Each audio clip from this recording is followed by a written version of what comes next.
Welcome to the Spark Creativity Teacher Podcast, a podcast for English teachers in search of creative teaching strategies delivered in the amount of time it takes to cobble together a teacher Halloween costume or make 100 Rice Krispie bar author tombstones. Happy Halloween!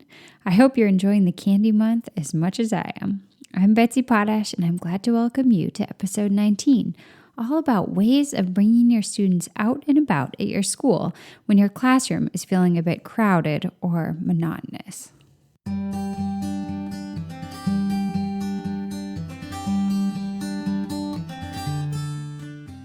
So, what do I mean by out and about? Well, in this episode, I'll be talking about ways you can go on a mini field trip on your own school campus. Whether you are teaching way too many students for your crowded classroom, or you just need to change it up more often to help students stay engaged and fresh, this episode is for you. So let's start with the computer lab. If your school has the option, signing up for the computer lab on a pretty regular basis gives you a lot of options for different kinds of activities. The first one I like to do is to send students on some kind of a web quest.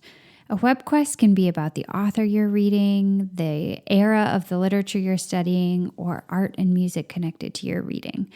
When I'm designing a web quest, I just think about all the different resources that are out there on the thing I want students to know, and I just start jumping around to the websites. And so I put in a link to a website, and then I browse through what I would want students to look at, and I put in one or two guiding questions. So you can say, click on the video at the top of the website, watch it, and then answer this question and put the question in. Or listen to the first 2 minutes of the podcast you see in the lower right corner, and then write 3 questions that you would ask to the podcast host if you could. That kind of thing. You want to give them some freedom to explore. You can say things like, look at all the pictures on the page, and then pick one and describe it here. So they have some freedom. It's not just one activity exactly prescribed by you after the other, but you're also able to have a sense by the end of the time of what they will have learned, so that you can build on that material in your next class. Another thing you can do in the computer lab is to build a playlist of movie clips that you'd like them to watch. So maybe it's going to be 4 or 5 grammar videos, or maybe it's going to be 2 or 3 different short clips relating to the book that you're reading, like maybe a movie production. You're going to watch some clips, or it's a play and you're going to watch 3 different takes on that play by different theater companies around the world. You can either insert your own questions into a Google Doc for them to answer after they watch the video clips, or you can use a tool like Edpuzzle, which I've been exploring this weekend, which is really cool. And with Edpuzzle, you can drop a video link into the bar at the top of Edpuzzle, and then that allows you to chop up the video and just show students the clip that you want. And it also allows you to insert questions right in there. So if you're interested in doing some computer lab time with video clips, you might want to explore Edpuzzle as a tool. The last idea I'm going to give you for using the computer lab would be a regular activity. You could do it maybe Friday afternoons every other week or something like that throughout a term. But you could send students to explore different online writing contests and have each of them choose the one that appeals. So you might have some fiction writers, poetry writers, ones who want to do essay contests, ones who want to submit to magazines or contests where they can win money. Everyone can kind of find their own activity, and once they choose, you can spend that time in the lab working on your entries. And I think this could be a really fun way to differentiate. So students who are really wanting to get into their writing can be writing like 5,000 word pieces, and students who are interested but maybe not obsessed can be writing 400 word pieces, and everyone can be writing on topics or in genres that interest them. I'm going to link to some online writing contests that I have discovered and that I like in the show notes for today at www.nowsparkcreativity.com.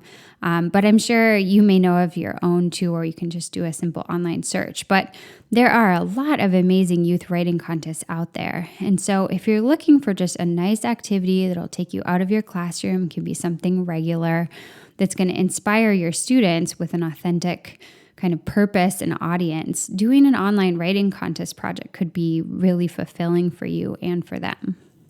So the next option for getting out of your classroom is to see if you can collaborate with the faculty in your art department.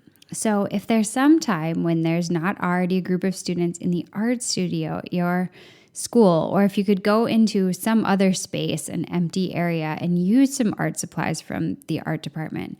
There are a lot of cool projects you could do, interdisciplinary projects that involve art. And so I'm just going to give you a few ideas here. If you can collaborate with an art teacher and draw on their expertise, that would be all for the best. But you can also do it on your own. So for example, let's say you've just finished a novel and you'd like students to dive really deep into a character. You could have them create an artistic character study, trying to highlight everything that they've learned and that they understand about the character by doing a painting of the character, or a sketch, or a collage, or a photo essay that somehow represents the character. And from there, if you want to, you can go on and have them write to explain what they've shown with their art. And that way, maybe if art is really challenging for them, they don't feel like they're limited to showing what they've learned through the art. They can also complement that with words. Another thing you could do, you could have them explore a theme from the novel that you're reading, or from a poetry or short story collection. So maybe they're going to create a sculpture that represents that theme, or maybe as a class, they're going to create a mural that reflects that theme. There's a lot of different ways you could do a theme-based project. And again, if you want to bring in a writing element, you can. You can even have them display their final work in some kind of a gallery space at your school with associated kind of blurbs. So they put up their sculptures, their photo essays, their murals, and then they have a written portion, just like you would see at a museum. Another idea, and I've designed a project like this in conjunction with the graphic novel Persepolis, but you could do this either in isolation or connected to a graphic novel study. You could have students work on graphic novel memoirs. So they're going to illustrate part of their own lives using both language and art. So you could start with some brainstorming and some writing activities in class, and then move to an art studio and be using real quality art materials so that the students can feel just that much more professional and that much more excited about what they're doing. Finally, I'm sure you can think of lots more, but my last idea for you in the art studio is to ask students to prepare an artistic version of their notes. I've been really into sketch notes lately. I've been learning a lot about it. I wrote a big article about sketch notes for We Are Teachers, which I'm going to link in the show notes today. But sketch notes are basically like incredible doodle versions of notes, and it requires so much more processing and synthesizing of the information to create a piece of sketch notes than just to sort of write verbatim everything that you're trying to learn. So if you wanted to, you could have them create a sketch notes version of all of their notes before a big test or before a final exam. So they're going to use different colors, different fonts, different kind of bubbles and arrows and lists, and they're going to try to make the information come alive on the page. They can put in symbols, little drawings. I used to take notes like this in high school, but I never thought of it as a purposeful thing. You know, it was just something that I did because I liked art and I liked using colors, and I thought it was easier to remember things that way. But now it's an official thing. And sketch notes are supposed to be an easier way for students to remember things than just writing pencil on paper, everything the same. The teachers that I've talked to that have tried it out, that I've shared the strategy with, have said that it's pretty successful. Not only do students enjoy it, but the next day it's easier for them to remember the information. So this could be really fun. Have your students bring all their handouts, all their papers, go to the art studio and have them create on a huge piece of paper just an incredible sketch notes version of everything they think they need to know before a big assessment. Next, I want to talk about taking your students outside. Now, I know this can be a big risk, and sometimes teachers feel like they just can't do it. It's just too risky. The potential for students to get distracted is there. But in my opinion, if you talk to your students and you tell them that you're only going to be able to do this if they really focus, that can be super helpful. Let them know that if they don't buy in and they don't take it seriously, you'll never be able to go outside again. I grew up in Minnesota, in Duluth, which is one of the coldest cities in the country. And when my teachers would take us outside in the spring when it was just starting to get warm again after like 6 months of freezing cold weather, I would be so happy and I would feel so much more alive. And so if it's a gorgeous day and your students are going to be stuck from like 8 a.m. until after sports practices at 6 p.m. inside, giving them that break can be so great for all of you. So get them to promise you that they're going to take it seriously and then take them outside. There's a lot of different things you can do outside. I think it's a great place to do writing workshop if you're wanting students to write on their own, being able to spread out on some sunny rocks or sit under a tree and kind of channel the transcendentalists.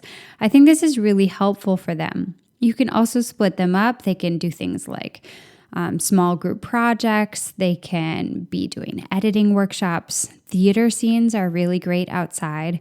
When I was reading The Tempest with my 10th graders once, we did the entire play outdoors, acting it out day by day. So whatever section we were on, we would go out, we would put on our sort of character prop costumes. We would find a little part of campus that kind of reflected what was going on in the material, and then the students would act it out, and we would all sit around and watch them acting, and it just felt wonderful. It felt like Shakespeare. And that was a real break for us for those few weeks that we were traveling around campus and acting. At one school where I worked, the English department actually went so far as to purchase those little folding seats that you see people in sometimes when they're camping. And this would be a dream. But if your school has some extra budget and your department is open to it, you could even suggest, hey, wouldn't it be great if we could have a lot of our discussions outside on beautiful days, especially if you're dealing with overcrowded classrooms. And then different teachers can check out the chairs. That's how we did it at our school. So we had a class number. We had enough for one class to be sitting outside in them. And so anytime a teacher wanted to, they could go sign up to take those seats outside on a particularly perfect day for it. Okay, next up, I want to talk about cozy spaces. And this again can be a risk, but I'm going to ask you to get past your fear. Let students know that if they fall asleep, it's all over. But if you do some independent reading with your students at times, I suggest you start a tradition of doing it in a cozy school space. So maybe your library has some comfortable chairs somewhere, or maybe there's a hallway that's just always filled with sunlight, or an unused lounge, or maybe even in the theater, there's a comfortable place where students could sit and they could put their feet up a little bit. It is not that easy to read in a desk, hunched over, with a hard chair behind you. It's just not as pleasant. It's nothing any of us would ever do for fun. So if you're going to spend a serious chunk of class reading, you might as well let your students get comfortable. So ask around at your school, see if anybody knows of a cozy place where you and your students could safely and quietly just relax and read a book every Thursday morning or whenever it's going to be. And again, remind your students they need to respect your efforts to make them feel comfortable and to give them a little change in their routine by reading quietly and taking it seriously. Next up, performance places. So I touched on this a little bit when we were talking about going outside. I almost never have students do their culminating projects in class. It just seems to be more exciting for them if we have our final special performances or special project presentations somewhere else.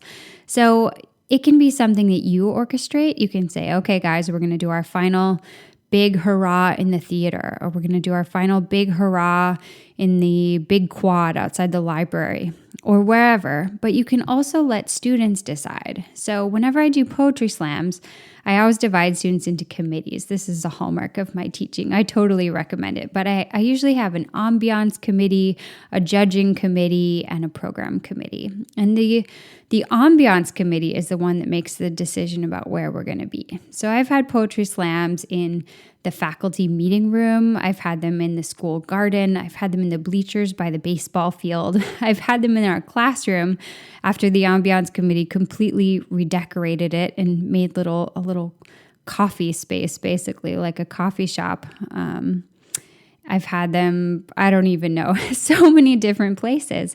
And I think the students take more ownership of it that way. They're more excited about it. It feels more like a final culminating event than if they just walk into our same classroom where we always are and perform. Same thing with theater. When my students are acting out theatrical scenes, and I got this idea from a wonderful professor I had in college who did our final projects this way.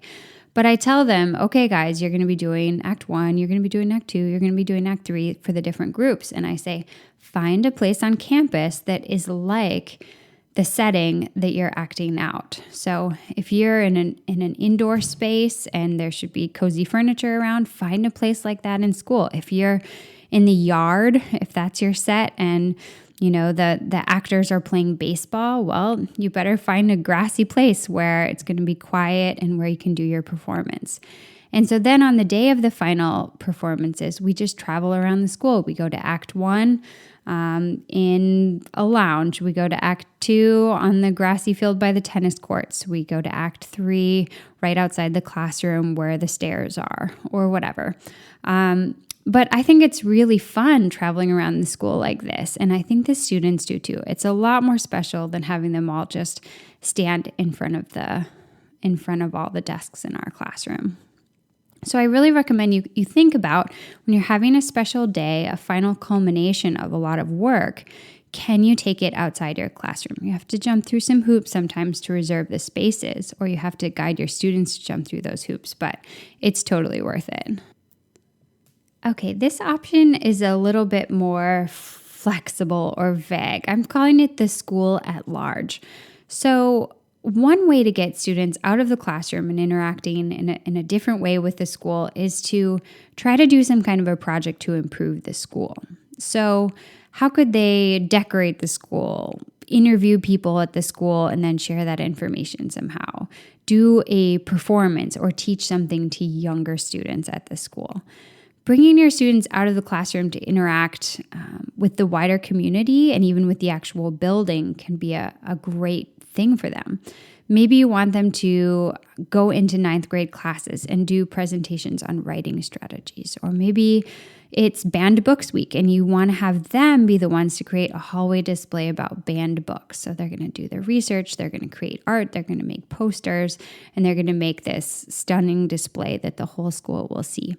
Or maybe you want to have them interview administrators about their favorite books and then take pictures of them with those books and create a series of those read posters like you see in public libraries for your school library.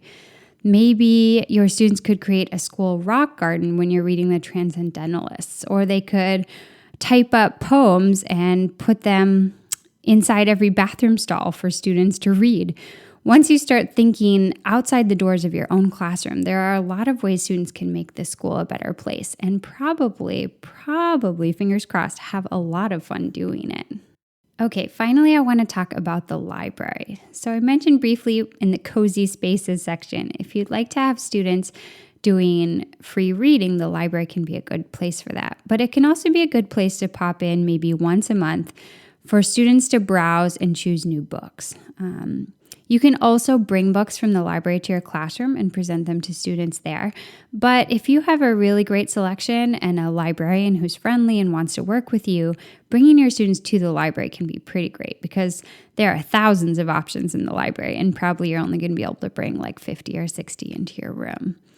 So one issue with these types of library explorations is that sometimes students will choose a book in like 5 seconds and then just start talking to their friends. So I would definitely suggest you have some kind of a guided activity, like maybe just a little handout and have them write down 10 titles that they might like in a sentence or two about why they might like them. That way they can't just immediately move on to socializing. And if they finish that first book that they chose in 5 seconds, or if it turns out they don't like them, they have all these other options and they have a sentence or two to remind them of why they thought those options might work. Because, if it's been a couple weeks, they may have forgotten and not be interested anymore. Another thing you could do in the library that would be fun is to have students, as they're walking around, create book lists. As they see the books that they've read in the past that they really enjoyed, they could actually create book lists for younger students. I've had my students create bookmarks that we printed out and left in the library with titles like Top 10 Reads If You Love Dystopia, Top 10 Graphic Novels, Top 10 Mystery Books, Top 10 Classic Fiction. And that way we felt like we were making a difference to the school at large. And I think that was a good feeling for them, and it was certainly fun for me too. Last activity idea for the library, you could actually volunteer if your students have been doing choice reading for a while and it's been successful. You could volunteer to work with the librarian on the library displays. So maybe once a season, fall, winter, and spring, your students are actually going to be responsible for making 2 or 3 awesome displays around the library. And they need to have themes, and they need to be well researched, and they need to be attractive. And you could actually do it for a grade and impact the reading community at your school that way. So I hope you've heard some ideas that would be helpful for you. While your own classroom is the best place for a lot of things, getting out and about can boost your morale and your students, especially if you're dealing with a classroom that's either crowded with people or crowded with feelings and emotions, and you just all are needing a bit more breathing room. Thanks for tuning in. If you'd like to check out the show notes for further reading about getting out and about in your school space, just head to www.nowsparkcreativity.com and click on the podcast tab at the top of the page. Be sure to subscribe to the show on iTunes so you'll automatically get the upcoming episodes on giving students authentic audiences and the best websites for ELA teachers.